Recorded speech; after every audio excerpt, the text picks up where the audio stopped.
Cuando te mencionan a Alfred Hitchcock, por tu cabeza pasa un buen puñado de sus películas, pero a pesar de eso, te aseguro que estás lejos de ver el panorama completo, pues Hitchcock dirigió, a lo largo de toda su vida, más de 50 películas. Me es difícil hablar de él porque es de esos directores de los que todo mundo ha hablado hasta el cansancio, por lo que le di muchas vueltas a la idea de revisar su cine, pero durante mi búsqueda recordé una frase suya que comenzó a darme vueltas por mucho tiempo.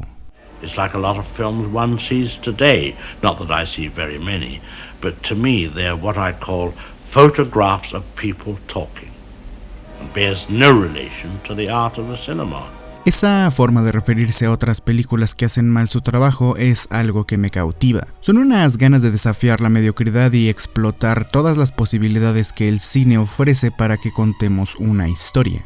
Por eso mismo no quiero hacer un análisis de toda su obra, como sí de su técnica al momento de la puesta en cámara y la puesta en escena. Es decir, esa coreografía entre los actores y la cámara que sirve no solo para evitar lo que Hitchcock llama fotografías de gente hablando, sino también para contar varios aspectos de la historia.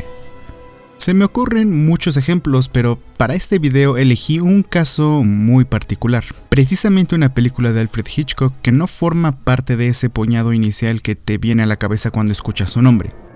Rebecca, de 1940, su primera película en Hollywood. La elijo porque tiene un aspecto en particular que me ha hecho gracia. La película se llama Rebecca, en ella mencionan a Rebecca, describen la belleza de Rebecca, la inteligencia de Rebecca, la gente extraña a Rebecca, pero resulta que Rebecca jamás aparece en pantalla. Al menos no de manera física, pues no hay actriz alguna que la interprete ni retratos al óleo que la representen. Nunca conocemos su rostro y su presencia es muy fuerte. Contexto. En los primeros minutos de Rebecca vemos a este tipo viudo, Maxime de Winter, en lo que parece un intento de suicidio, y esta chica de aquí, personaje que no tiene nombre durante toda la historia, le impide que salte por el precipicio.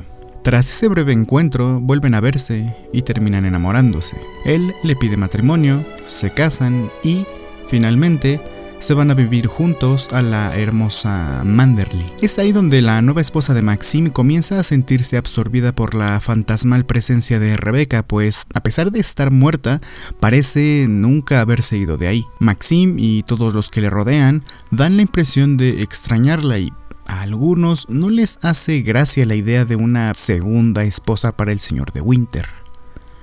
Lo que verán a continuación es una revisión de uno de los momentos más importantes de la película, la escena donde la segunda señora de Winter entra a la habitación de la difunta Rebecca. Hay varios momentos en que esta mujer se siente asfixiada por la presencia fantasma, pero hay un momento cúspide, y es este. Antes de comenzar, en el soundtrack el tema que define a Rebecca es este.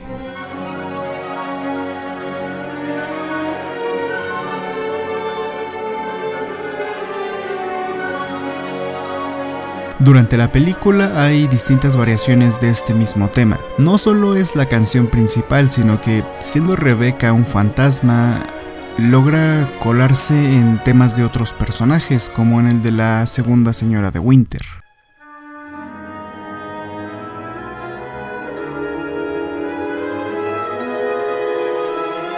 Es como si la misma Rebecca interfiriera en su personalidad, pero la variación más interesante es la siguiente.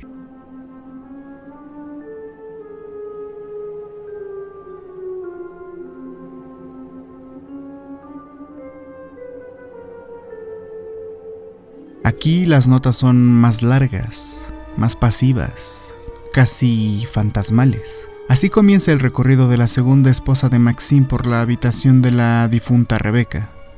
Hay varios momentos en que ella está presente, ya sea mediante su inicial grabada en algún sitio o en la forma en que los personajes la mencionan, o no. Pero, ¿qué lugar más personal que una habitación? A primera vista, este lugar luce imponente, no solo por el tamaño, sino por todo el misterio en torno a él.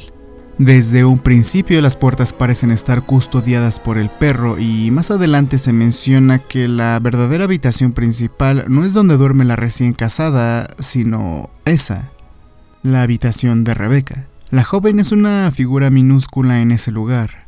Todo luce ordenado, limpio, vivo, como si Rebecca todavía habitara ahí. El abrir de las cortinas solo acentúa la delicadeza de aquella mujer. La fotografía de Maxim lo hace presente, no solo física, sino emocionalmente, pues la recién casada puede imaginar lo felices que eran él y Rebecca. Como por arte de magia, aparece un personaje muy peculiar. La señora Danvers. Desde un principio esta mujer tiene una presencia muy particular. Su hostilidad hacia la nueva señora de Winter es evidente desde su primera aparición y a partir de ahí se muestra como un ente muy extraño, casi de ultratumba. Su vestido, largo y oscuro, oculta sus pies y da la impresión de que ella se desplaza flotando y no caminando. Sus expresiones, adustas, insensibles o llenas de locura, le hacen parecer muerta y cada vez que aparece lo hace de manera repentina, sin anunciarse. La manera en que se presenta a la señora Danvers en esta escena refuerza su aparecer y desaparecer fantasmal, pues antes de verla, el único sonido que emite es el de su voz. A partir de ahí, ella dirige la escena, indica hacia dónde se moverá la segunda esposa de Maxim y su deber será echarle en cara lo grandiosa que era Rebecca. Otra observación sobre este momento son, de nuevo, las cortinas. La ventana que la joven abre deja entrar una brisa de aire que las agita, mostrando lo inestable que ella se siente por dentro y lo inevitable que es ocultarlo. Mientras que la cortina que corre la señora Danvers cuando aparece es firme, al igual que las segundas cortinas, serenas y majestuosas. Todo en ese set está planeado para definir la personalidad de la difunta. Cada mueble, cada prenda, cada pieza del decorado remite a esa personalidad de fama sofisticada. Cuando Danvers corre la segunda cortina, en realidad despliega la grandeza de Rebecca y deja claro que ella es quien manda ahí. Esta es otra oportunidad para humillar a la joven esposa y por supuesto que no la iba a dejar pasar. Los muebles elegantes, el cómo se abren y dejan ver la fina y delicada ropa de Rebecca, el cómo Danvers señala los costosos regalos de Maxim hacia ella, son una tortura para la nueva esposa, pues sabe que nada de eso le corresponde. Se sabe incompetente. Rebecca, al ser inmaterial, puede encarnarse hasta en el más mínimo resquicio, como en el bordado de la letra R o en los montones de flores que están por toda la habitación, a veces minimizando a la joven e incluso cubriéndole el rostro con su sombra. Pero en donde toma una forma más clara es en la señora Danvers, quien primero funge como directora del recorrido y después como intérprete, pues en este momento, aunque la joven es quien está sentada asumiendo el papel de Rebecca, es Danvers quien recita los diálogos de la difunta, dándole vida. A medida en que el miedo de la nueva señora de Winter aumenta, la locura de la señora Danvers se hace mayor. Entre más contacto tiene la joven con el fantasma de Rebecca, más viva y presente está, moviéndose a través de la señora Danvers. La presencia en ese lugar de una nueva esposa de Maxim supone una amenaza, la sustitución de la anterior esposa, la verdadera muerte de Rebecca y, por consiguiente, el desplazamiento de Danvers. Al mismo tiempo, la presencia fantasma de Rebecca significa un desplazamiento para la segunda señora de Winter y un desafío en su amor por Maxim. Todo esto es un juego sobre quién está más presente, sobre quién sobrevive, sobre quién se quedará con todo, la viva o la muerta. La escena trata sobre acorralar a la joven esposa de Maxim y la señora Danvers lo logra. La ha humillado y la cámara se acerca a ellas como encerrándolas dentro del mismo plano. La joven huye de ahí como quien huye de una pesadilla, pero es curioso que nunca vemos a Danvers entrar ni salir de la habitación, como si fuera una parte vital de ese lugar. ella se queda, dándonos la espalda, sumergida en su delirio. Esta es una de mis escenas favoritas de cualquier película. Tenemos a 4 personajes presentes, pero solo vemos a 2 y uno de ellos, Rebecca, ni siquiera es interpretada por alguien.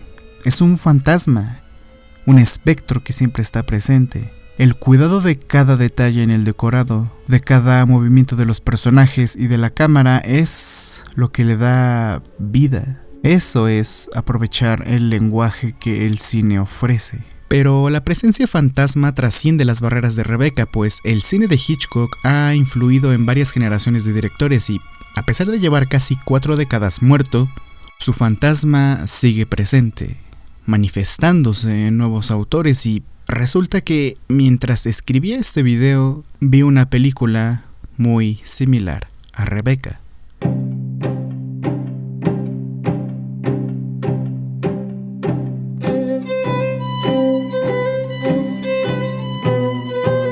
No es secreto, la influencia de Hitchcock en Phantom Thread de Paul Thomas Anderson es evidente. Basta con ver un par de planos para darse cuenta, pero esos detalles van más allá de lo visual. Tanto Maxim de Winter como Reynolds Woodcock de El Hilo Fantasma padecen el recuerdo de una mujer que ya no vive, de su esposa el primero, de su madre el segundo.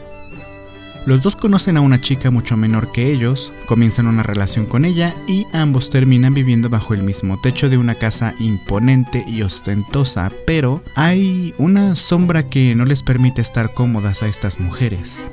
Al igual que en Rebecca, Alma no se siente bienvenida en la casa Woodcock y es la difunta madre de Reynolds quien la eclipsa a través de las actitudes arrogantes del hijo. Alma se esmera por sorprender a Woodcock, pero falla en cada intento. Al final, ambas parejas superan los obstáculos y consiguen ser felices juntos. Pero creo que lo interesante no está en las similitudes, sino precisamente en las diferencias. Por eso, Phantom Thread se me antoja más como una subversión que como un homenaje al mismo Hitchcock, porque cuando ves Rebecca, hay ciertas cosas que se sienten anticuadas y casi obsoletas. No me refiero al aspecto técnico, sino a la forma de actuar de los personajes. Más específico, el personaje de la segunda esposa de Maxim, que es una figura abnegada, ingenua, cuyo único propósito en la historia es complacer a su esposo. Lloriquea cuando él la ignora o está fuera de casa por mucho tiempo, y ese tipo de personajes eran muy comunes en ese entonces. Al principio del Hilo Fantasma hay una declaración de intenciones muy sabrosa. Where have you gone, Reynolds? There's nothing I can say to get your attention aimed back at me, is there? Esta mujer representa a la segunda esposa de Maxim en Rebecca, y como Phantom Thread quiere deshacerse, y lo hace, de esa figura de mujer abnegada. Es decir, le vemos en un principio sufriendo por la atención de Reynolds y después desaparece, como si la película rechazara ese tipo de personaje. Partiendo de ahí, veo un juego casi simétrico entre los personajes de Rebecca y Phantom Thread.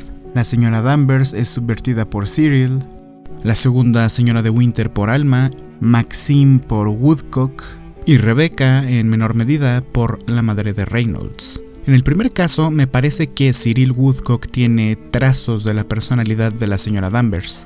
No solo en el porte, sino en ese esmero por mantener el curso de las cosas tal y como están, pues es ella quien, en cierta medida, alienta algunas actitudes de Reynolds, pero al final parece estar de acuerdo con lo que hace Alma y cómo logra mantenerlo a raya. Mientras, tanto Alma como la segunda señora de Winter son presentadas de la misma manera, un tanto ingenuas, un tanto torpes, pero basta con ver el poco impacto que la segunda esposa de Maxim tiene en Rebecca comparado con las acciones de Alma en El Hilo Fantasma, pues ella cambia, de manera directa, el curso de la historia, mientras que la segunda esposa de Maxim es un personaje pasivo y resulta una figura anticuada y minúscula al lado de Alma. Cuando vemos a esta mujer por primera vez en Phantom Thread, tiene toda la pinta de convertirse en algo más o menos parecido a la mujer del principio, pero Paul Thomas Anderson tiene planes más interesantes para ella, pues resulta que da un manotazo en la mesa y desafía directamente a Reynolds. Here, the whole... Nothing is normal. natural or everything is a game. Reynolds Woodcock también tiene un papel interesante en este juego, pues su similar es Maxime de Winter, un hombre que se comporta como el galán de cualquier película y tiene ese porte bien dominante. De principio, Reynolds es presentado de la misma manera, conquista rápidamente a Alma y deja claro que él está al mando, pero al poco tiempo revela una actitud muy infantil y por momentos muy dócil. Es Alma quien termina dominándole para que ambos obtengan lo que quieren.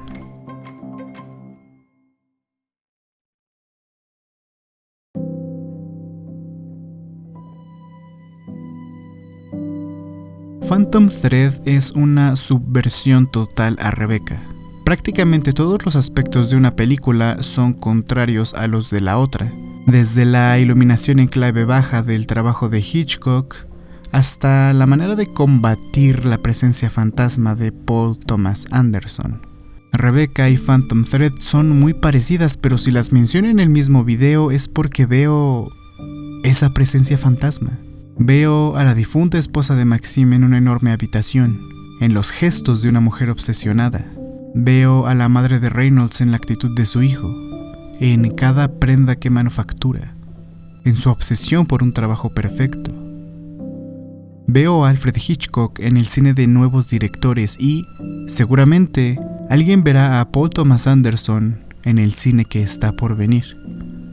Con frecuencia escucho que todo en el cine ya está hecho, que todas las historias por contar ya han sido contadas, pero si ese es el caso, si todo está hecho, entonces es nuestro deber deshacerlo.